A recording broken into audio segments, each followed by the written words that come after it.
Hey, what is up guys, and welcome back with another video. Today I'm going to tell you the best 5 smartphones under $400 or 400 bucks. I'm not saying they are the best in the market, and this numbering are just to arrange the phone numerically, not because of their abilities.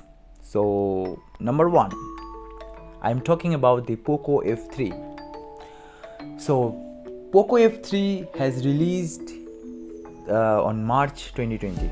It weighs 196 grams.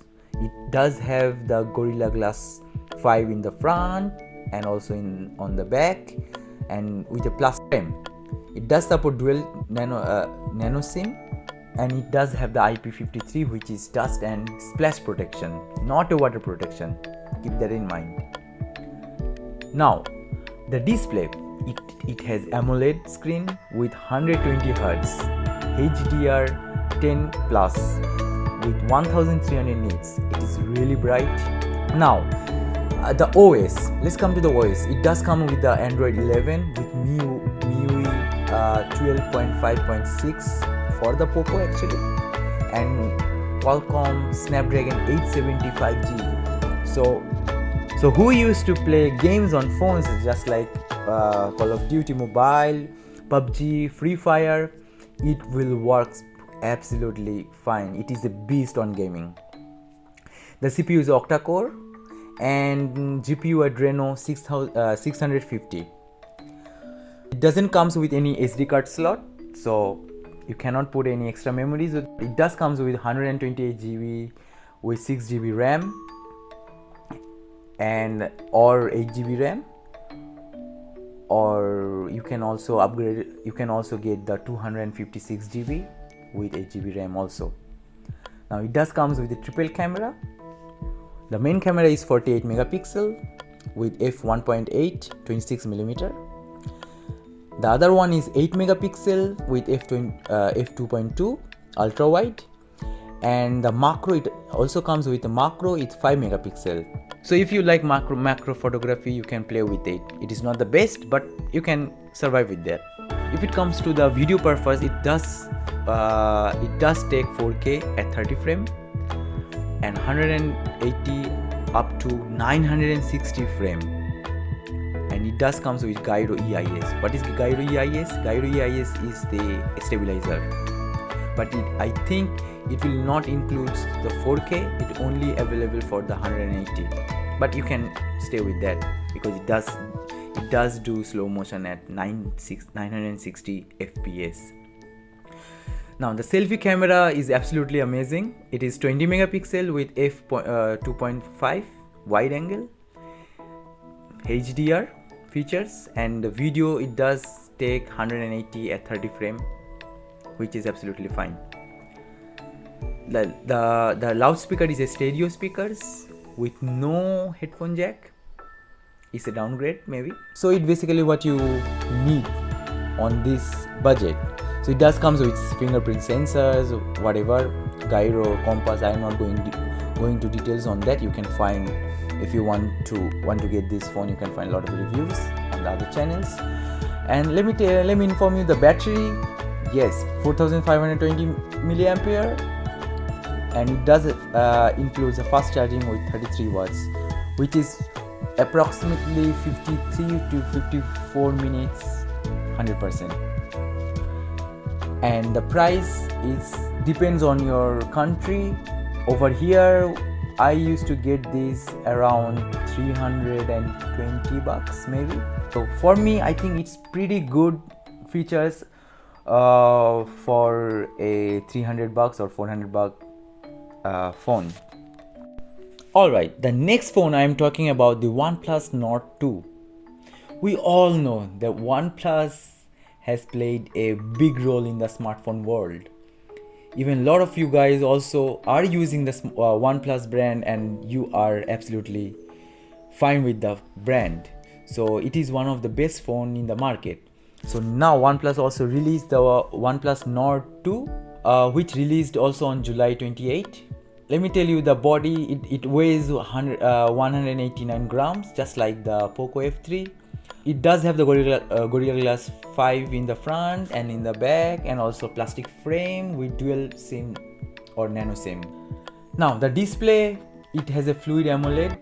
Basically you don't need to know what is fluid AMOLED. It is basically it's an AMOLED with 90 Hz HDR plus HDR10 plus. So it is not coming with 120 just like the Poco F3, but it does have the 90 Hz. I think you can survive with that.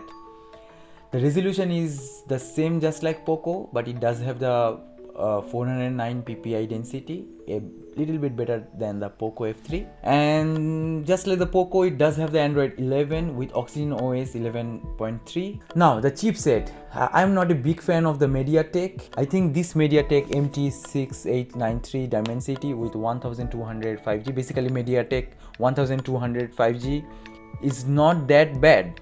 The CPU is octa-core and GPU is a Mali G77 MC9, which actually we don't need to know about that. It is not Adreno. No SD card slot as we know, but it does comes with 128GB 6GB RAM or 8GB RAM, or you can upgrade it to 256GB with 12GB RAM. Now it also comes with triple cameras. The main camera is 50 megapixel with f1.9 24mm wide angle.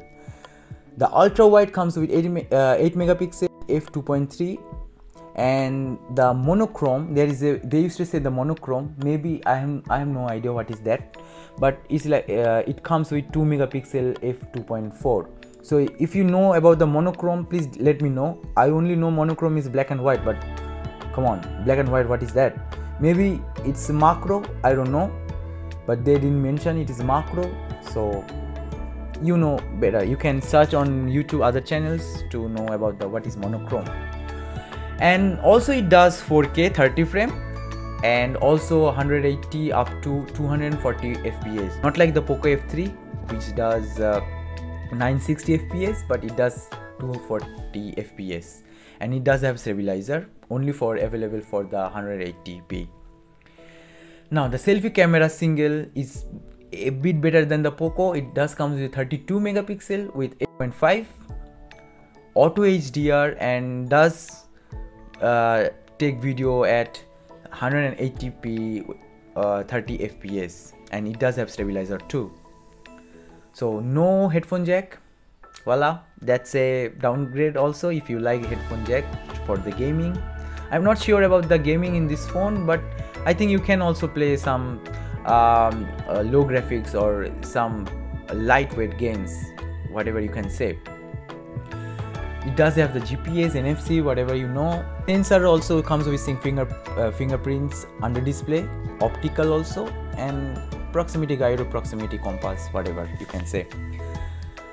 Type charging is 4500 as just like the Poco F3, but it does comes with 65 watt fast charging.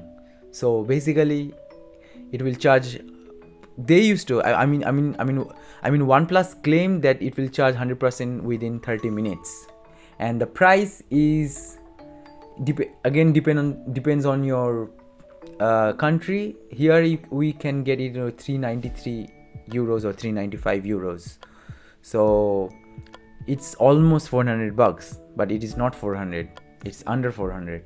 So I think this will be a great phone under 400 bucks.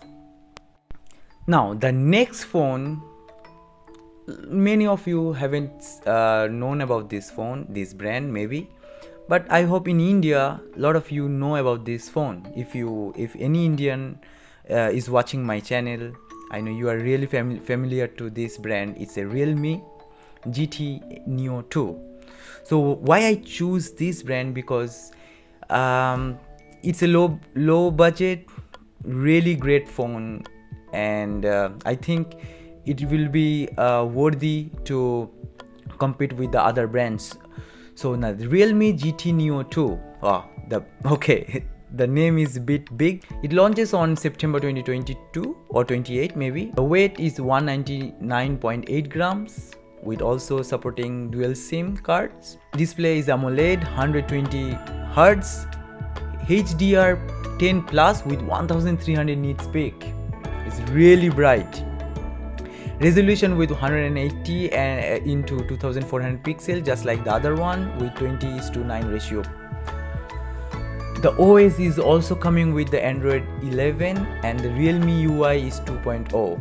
It's a latest version of the Realme UI. Now the chipset is Snapdragon 870G. It's a flagship version Snapdragon. So whoever is playing games, you know, it's a beast. CPU is octa-core and also Adreno 650 or 650. Unfortunately, no SD card slot. Internal memory 128GB 8GB RAM or upgradable to 256GB 8GB RAM or 12GB RAM. So that's a huge amount of RAM. Now the camera is a triple camera system. Comes with 64 megapixel f1.8 26mm wide angle main camera, 8 megapixel f2.3 16mm ultra wide, and 2 megapixel f2.4 macro. The video also does 4K 60 frame FPS and 1080 only 30 frame, and does have the stabilizer. Now the selfie camera is 16 megapixel, just like the Redmi Note 10 Pro, with f2.5 26mm wide angle. It does have the HDR panorama and also does 1080p 30 frame up to 30 frame, and it does have the stabilizer also. No headphone jack, unfortunately. Stereo speakers. Now the sensor is also under display, fingerprints and or optical, accelerometer, gyro, proximity compass.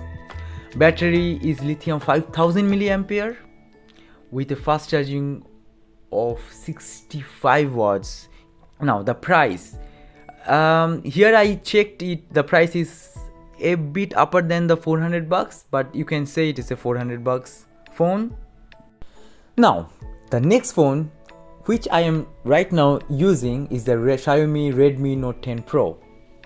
Okay, it released on March 4 this year and weighs 193 grams with Gorilla Glass 5 in the front and also in the back with a plastic frame.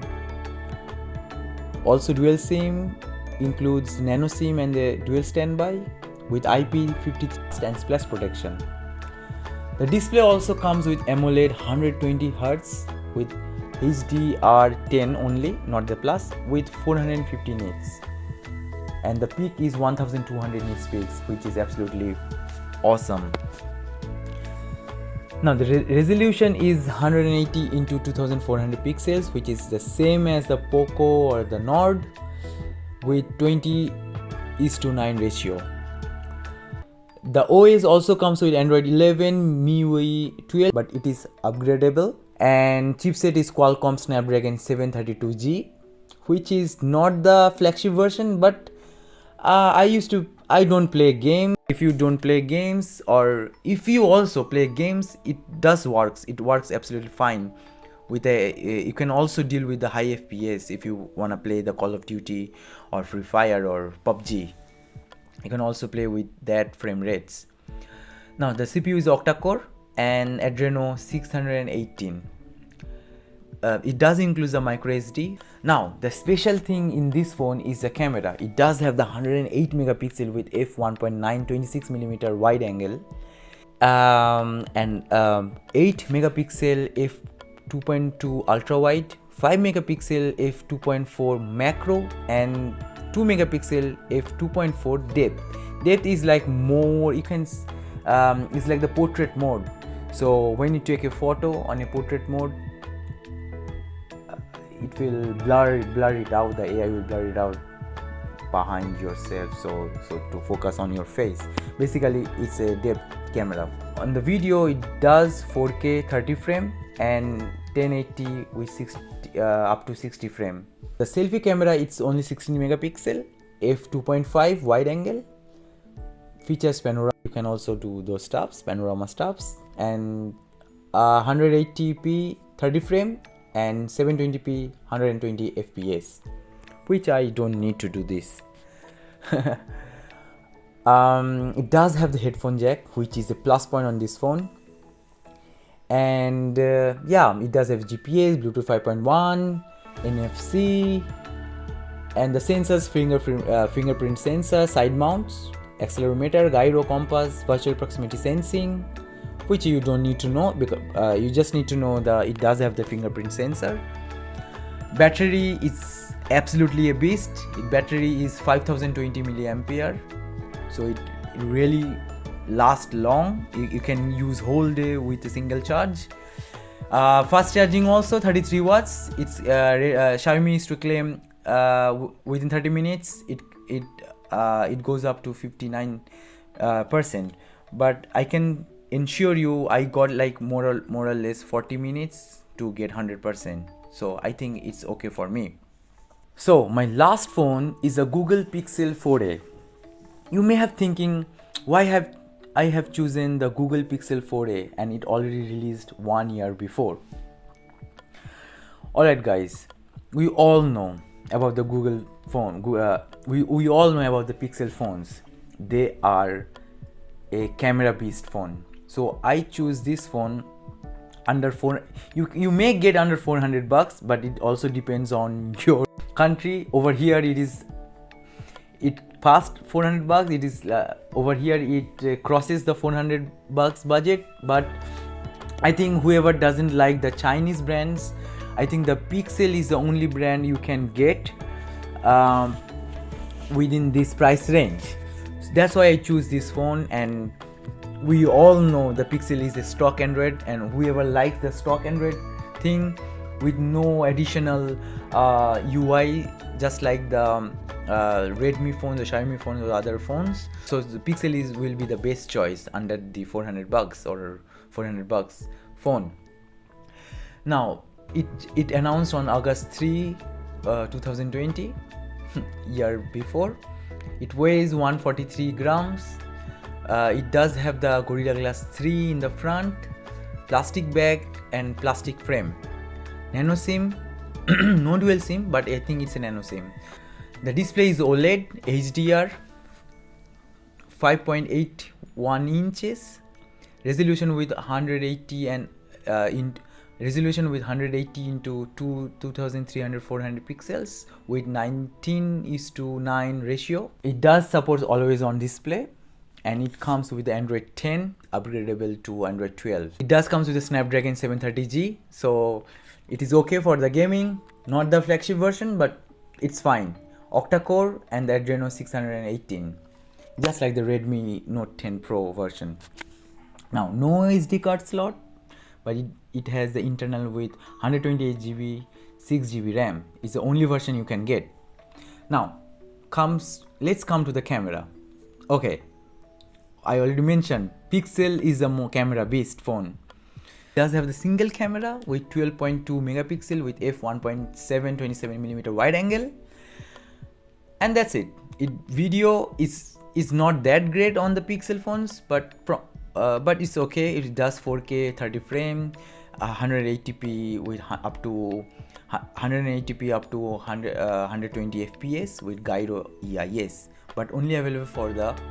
Now the selfie camera is 8 megapixel with f2.0 24mm wide angle, and the features had the auto HDR as 180p 30 frame.